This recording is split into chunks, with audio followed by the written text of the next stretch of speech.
عارفة ايه اخطر حاجة ممكن تضيع تعبك كله وتفضلي كذا سنة ماشية ومن غير اي نتيجة تكوني وصلتي لحاجة نتيجة؟ هي انك تكوني ماشية من غير ما يكون عندك هدف واضح. قعدت سنين كتير ماشية كده ماشية في مشروعي وماشية في الدنيا.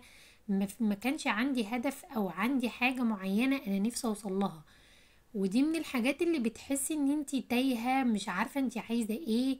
ماشية وخلاص، ماشية والدنيا كويسة، ولكن لما بيكون عندك هدف بجد بتحسي ان انتي لما بتحققي حاجة منه او بتبدأي ان انتي توصلي لجزء منه حتى لو بسيط، بجد بتحسي ان انتي مبسوطة، بيديكي دافع ان انتي تكملي. حتى لو الرحلة صعبة بس بتكون ممتعة، يعني بتكوني مستمتعة ان انا الحمد لله انا قربت اوصل للي انا عايزاه. سواء انتي حاطه هدف في حاجه، في شكلك، حاجه في حياتك، حاجه في مشروعك، حاجه في مذاكرتك، في حياتك العلميه او العمليه، او حياتك في البيت او اي حاجه. بجد لما بتحددي حاجه وتشتغلي عليها، دي حاجه بتفرق معاكي جدا جدا جدا جدا.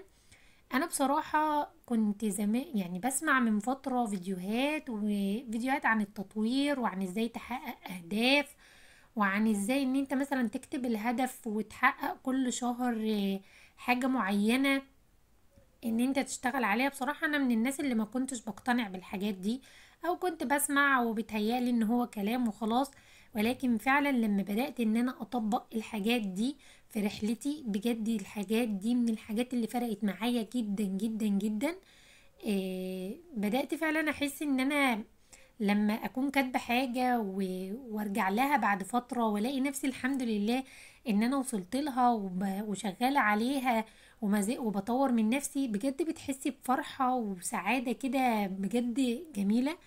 حاولي تحددي هدف، وحتى لو هدف صغير، حددي هدف اسبوعي وحددي هدف شهري وحددي هدف سنوي واشتغلي عليه.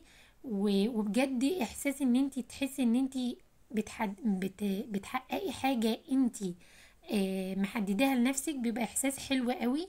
هيشجعك ان انت تكملي، وهيشجعك ان انت تطوري من نفسك وتستمري. استعيني بالله وابدأي وحددي هدفك، وان شاء الله خير.